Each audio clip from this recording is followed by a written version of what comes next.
माध्यमिक स्तराच्या आता यामध्ये वेगवेगळ्या पांढऱ्या रंगाचा त्याच्यावरती निवारणामध्ये डिस्प्ले व्हायचा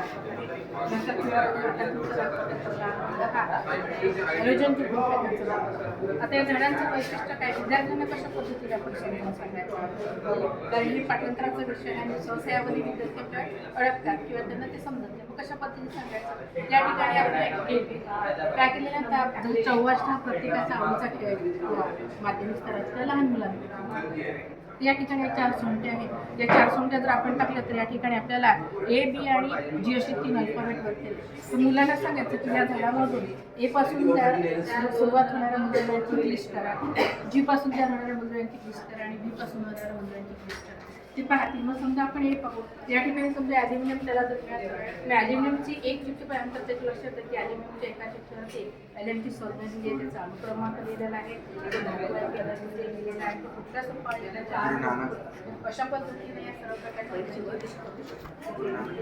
आता यामध्ये जे आपण केले या ठिकाणी आपण पाहतो की क्रमांक 1 ते 20 पर्यंतच्या मुद्रांची आपल्याला ओळख आहे त्यांचं इलेक्ट्रॉन स्वरूपण आहे आता विद्यार्थ्याला इलेक्ट्रॉन स्वरूपण कसं तयार करायचं हे सुद्धा आपण एक खेळाच्या माध्यमातून करायचं पुन्हा आता 4 मधल्या 2 सोंगट्या जर बघितल्या तर या ठिकाणी ओ आणि या ठिकाणी आलेला आहे तर ओ म्हणजे काय तर ऑक्सिजन मग इथे ऑक्सिजनची आपल्या ठिकाणी चिठ्ठी पाहिजे ओ म्हणजे काय तर ऑक्सिजन मग ऑक्सिजन या ठिकाणी दिसला त्याच्यानंतर आपल्या अनुक्रमांक 8 आहे मग अनुक्रमांक 8 म्हणजे बी झाला त्याचा झेड नंबर मग त्याच्यामध्ये इलेक्ट्रॉनची संख्या सुद्धा किती 8 आहे प्रोटॉनची संख्या किती 8 आहे मग या ठिकाणी 8 प्रोटॉन असलेला हा टिट्यूस त्याचा न्यूक्लियस उचलायचा आणि या केंद्रकामध्ये ते ठेवायचं मग 8चं विभाजन कसं होतं इलेक्ट्रॉन स्वरूपात आपल्या सगळ्यांना माहिती आहे की पहिल्या कक्षामध्ये नेहमी 2 इलेक्ट्रॉन असतात मग इथे 2 इलेक्ट्रॉन असल्याचे आणि ते या ठिकाणी टाकायचे त्यानंतर दुसऱ्या कक्षामध्ये 8 मध्ये 2 दिले राहिले किती 6 मग त्या ठिकाणी 6 इलेक्ट्रॉन टाकायचे मग आता या ठिकाणी सुद्धा इलेक्ट्रॉन स्वरूपात टाकतात पहिली कक्षा तुम्ही 2 विभागा ते पहिले 2 इलेक्ट्रॉन टाकले दुसऱ्या कक्षामध्ये ते टाकायचं 6 टाकायचे 1 2 3 4 5 आणि 6 म्हणजे या ठिकाणी माझं इलेक्ट्रॉन स्वरूपण कम्प्लीट झालेलं आहे आता मी या ठिकाणी दुसरं इलेक्ट्रॉन स्वरूपण पण त्याचं आपण या पद्धतीने जर केलं तर कशा आता या ठिकाणी आपल्याला सांगता येईल की 2 पहिल्या कक्षा 2 इलेक्ट्रॉन दुसऱ्यामध्ये 6 आता याच्यावर आपल्याला या मुद्राची व्हॅलेन्सी किती ते पण लक्षात येईल आपल्याला माहिती आहे की बाह्यतम कक्षेमध्ये जे अष्टक पूर्णकाशी इलेक्ट्रॉनची गरज असते ती म्हणजे काय झाली तर ती गरज माहिती 8 कम्प्लीट करण्यासाठी किती इलेक्ट्रॉनची गरज 2 म्हणून याची व्हॅलेन्सी किती 2 म्हणजे एका खेळाद्वारे मुद्रेव्याची माहिती पूर्ण त्याच्यानंतर त्याचं इलेक्ट्रॉन स्वरूपण त्यानंतर त्याची अशा पद्धतीची रचना देखील आपल्याला करता येते म्हणजे हसत खेळत आनंददायी शिक्षण या मुद्रेवाचीला करता येतं आणि असं काही नाही की निसर्गामध्ये आपण हे झाड उचलून जर आपण बाहेर नेलं झाडाच्या खाली अंगणामध्ये आपल्या शाळेच्या परिसरामध्ये तिथे सुद्धा मुलं शिकू शकतात हसत खेळत हे विज्ञान आहे कारण विज्ञान म्हणजे मुलांच्या डोक्यावरती टेन्शन आहे ते टेन्शन फ्री करायचं हसत खेळत विज्ञान शिकवायचं म्हणून हा एक माझा पहिला प्रयत्न आहे दुसरा जो प्रयत्न आहे तो म्हणजे कुठला तर या ठिकाणी हे सगळ्यात माहीत आहे की जसं आपण हे जे 2 सपाट आरसे सपाट आरशामध्ये मिळणाऱ्या प्रतिमा कशा असतात ते पाहिलं वेगवेगळ्या कोणांमध्ये जरी आरसेच्या प्रतिमा जर पाहिल्या तर आपल्याला सांगतात या ठिकाणी 90चा कोन मी केलेला आहे त्या 90च्या कोनासह जेव्हा मी ही एक गाडी ठेवली तर मला आरसेच्या प्रतिमा मिळतात आता हे कसं काढलं तर यासाठी एक फॉर्म्युला आहे कुठला आहे 360/A-1 हे म्हणजे त्यात अँगल कितीचा घेतला मी अँगल 90 मग त्यानंतर 360ला 90 जी घेतल्यानंतर जी संख्या आली त्यातून मला या 3 प्रतिमा या ठिकाणी मिळालेल्या आहे जे साध्या आणि सोप्या रचनेतून आपण या ठिकाणी प्रतिमांची संख्या आपल्याला मिळवता येते त्यानंतर आपल्याला मागणी करा की सदिश राशी सदिश राशी आणि अधिश राशी कशा ओळखायचं आता सदिश राशी म्हणजे काय जी राशी व्यक्त करण्यासाठी आपल्याला दिशा आणि परिमाणाची गरज आहे तिला सदिश राशी म्हणतो आणि अधिश राशी म्हणजे काय तर जी केवळ कशाने व्यक्त होते परिमाणाने मग आता हे कसं सिद्ध करायचं जसं माझ्याकडे या ठिकाणी एक वायर आहे आपल्या सगळ्यांना माहिती आहे की या वायरची जी लांबी आहे जसं मी या ठिकाणी समजा मोजलं तर या वायरची लांबी किती आहे या ठिकाणी 10 सेंटीमीटर आहे ना आता यासाठी दिशेची आवश्यकता नाही आहे. आता समजा मी या दिशेने घेतलं तर त्याची लांबी 10च राहणार आहे, या दिशेने घेतलं तर या ठिकाणी म्हणजे यासाठी दिशेची आवश्यकता नाही, केवळ कशाची आहे, परिमाणाची आवश्यकता आहे. म्हणून या ठिकाणी ही कुठल्या प्रकारची राशी आहे, अदिश राशी. दुसऱ्या सदिश राशी. सदिश राशी कशा जी परिमाण आणि कशाने व्यक्त होते, दिशेने व्यक्त होते. या ठिकाणी आपण वेगाचे उदाहरण घेऊ. या ठिकाणी एक गाडी आहे आणि ही गाडी या स्लोप करून खाली चाललेली आहे. आता इथून उतरताना तिचा वेग काय आहे, थोडासा कमी आहे, म्हणजे ही दिशा या ठिकाणी. आता मी काय करणार, आता दिशा चेंज केल्यावर मी गाडी वरच्या दिशेने वरती चढत आहे. म्हणजे आता दिशा बदलल्याबरोबर गाडीचा वेग काय झाला, कमी झाला. म्हणजे या वेगासाठी परिमाणासोबत दिशेची आवश्यकता या ठिकाणी काय होतं, सिद्ध होतं. आणि अशा पद्धतीने सदिश राशी आणि अदिश राशी काय आहे हे प्रत्यक्षात 2 न्यूक्लियोइडच्या धाग्याने बनलेला आहे. मग एक न्यूक्लियोइडचा धागा कसा बनलेला असतो, तर आपल्या सगळ्यांना माहिती आहे की याची एक चेन आहे न्यूक्लियोटाइड. कुठल्या प्रकारची चेन आहे, तर यामध्ये आपण एक फॉस्फरिक आम्ल, पंचकार्बनिक शर्करा आणि नायट्रोजन बेसिस, तर या प्रकारचे नायट्रोजन बेसिस आहे. म्हणजे केवळ हेलिक्स दाखवलं म्हणजे डीएनएची रचना कंप्लीट. न्यूक्लियोटाइड प्रत्यक्षामध्ये कशाचं बनलेलं आहे ते सुद्धा सांगणं विद्यार्थ्यांना गरजेचं आहे. जेव्हा आपण तेव्हा त्या डीएनएची रचना विद्यार्थ्यांना सहजपणे समजतं. त्यानंतर आपल्या सगळ्यांना क्वालिटीसाठी महत्त्वाचं आहे कुठल्या सूक्ष्मदर्शिका.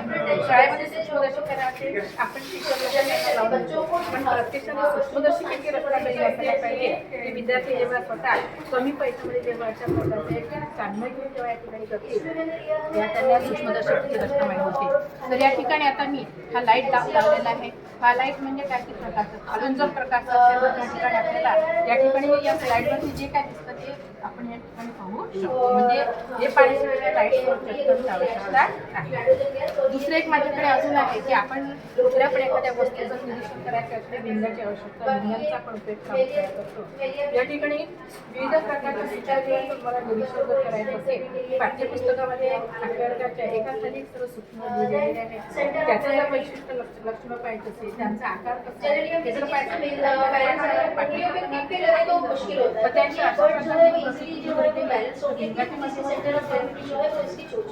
ही माझी भिंगाची पहिली या पहिल्यांच्यामध्ये वर्गीकरण. समोरच्या बाजूला जर आपण होतं या ठिकाणी आपल्याला या ठिकाणी या सर्व सूक्ष्मजीवांचे आकार कसे असतात त्याची माहिती होते. मी इथे 1 मीटर म्हणजे काय त्याचं पाहतो.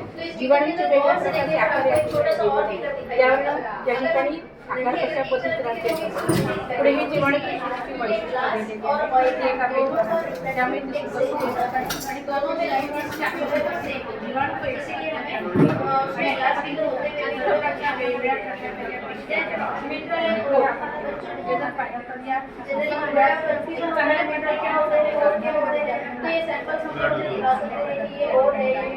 आवडले. त्यानंतर आपण पेशीवर शरीराचा सगळ्यात महत्त्वाचा आहे पेशी. वनस्पती पेशी आणि प्राणी पेशी आपल्या शरीरासाठी महत्त्वाचे अवयव आहेत. म्हणून त्यांना अतिशय जपून घ्यावे लागतं. आता या स्तराची शिकत असताना आपण पेशी शाळेमध्ये एक चार्ट लावतो, तिथून शिकवतो किंवा सरासरी आपण खेळात त्यातून ते करतो. पण त्याच्यातून अपेक्षित काहीच किती पुन्हा पूर्ण काढायला या पेशीमध्ये या प्रत्येक पार्ट हा या कलेपासून बनलेला आहे. हा पार्ट जेव्हा या ठिकाणी बनलेला आहे प्रत्येक पेशीचे अंग कशी असतात त्याचं सूक्ष्म निरीक्षण या माध्यमातून होतं आणि करण्याचे आनंद सुद्धा त्यांना या ठिकाणी त्यानंतर आपल्याला पेशी आपली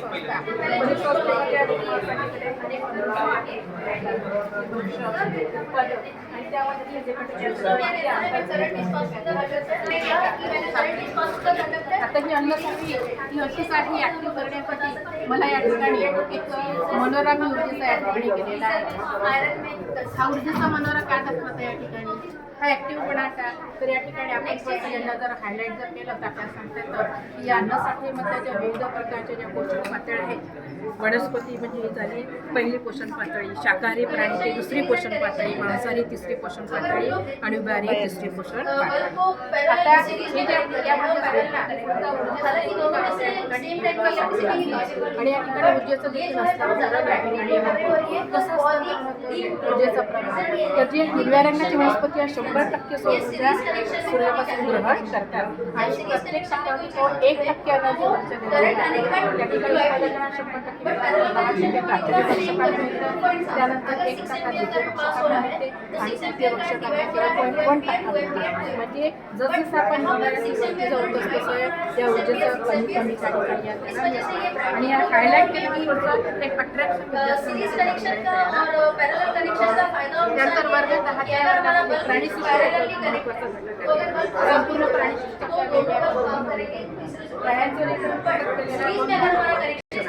समकृष्ण रज्जू म्हणजे काय की ज्यांना पाठीचा कणा आहे हे प्राथमिक असं म्हणून त्यांना पाठीचा कणा नाही.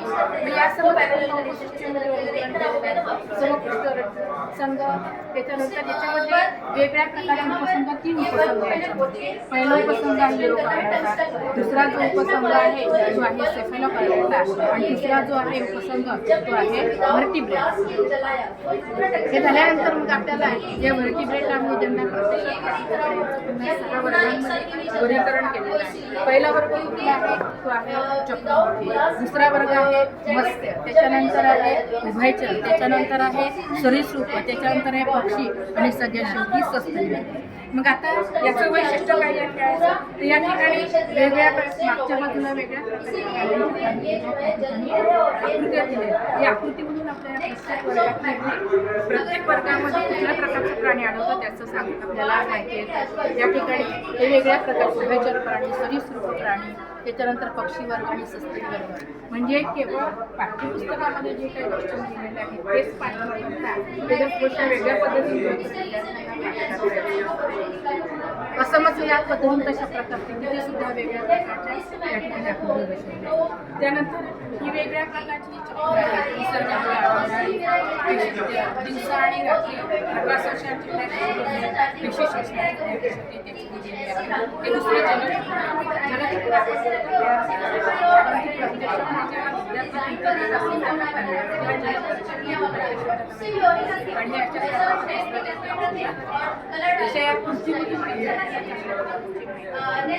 एक छोटासा एक पदार्थ या ठिकाणी प्रत्येक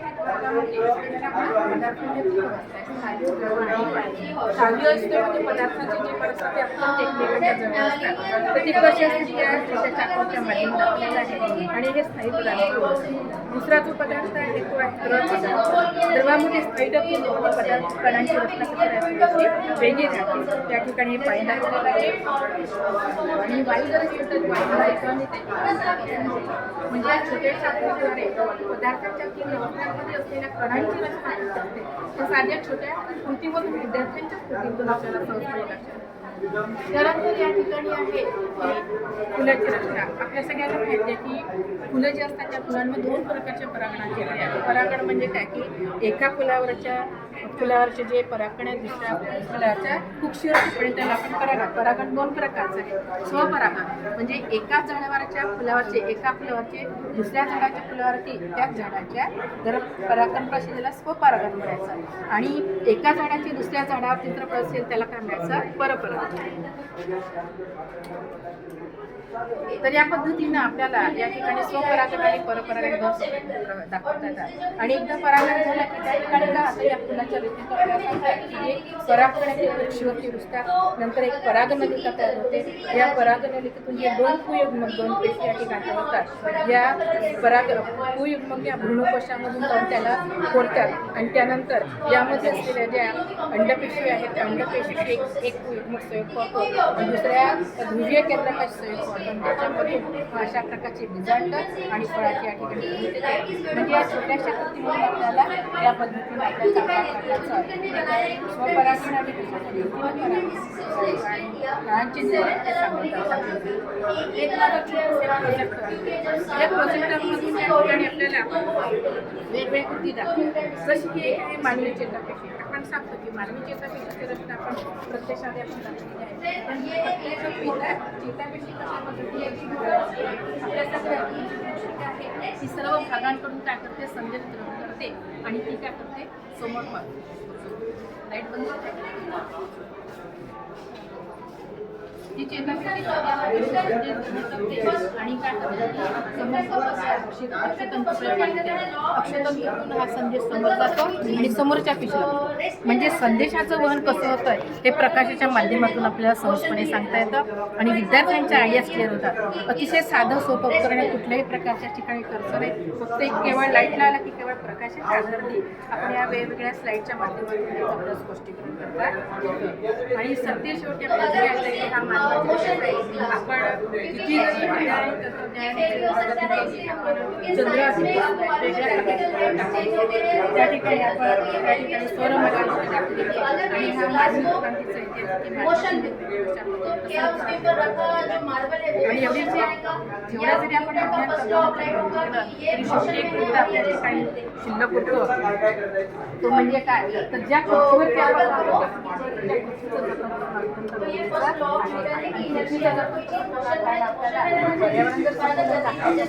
आपल्याला झाडांची प्रत्येक आणि ते वाढलं त्या ठिकाणी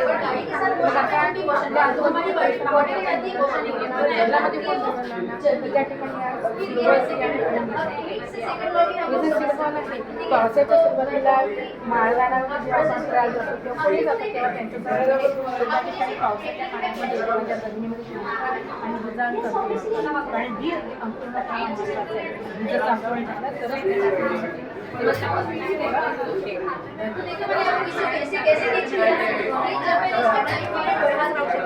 2-3 बिया टाकल्या म्हणजे आपण काही वर्षांनी 1 वर्षापर्यंत टिकतात त्याच्यानंतर मग खराब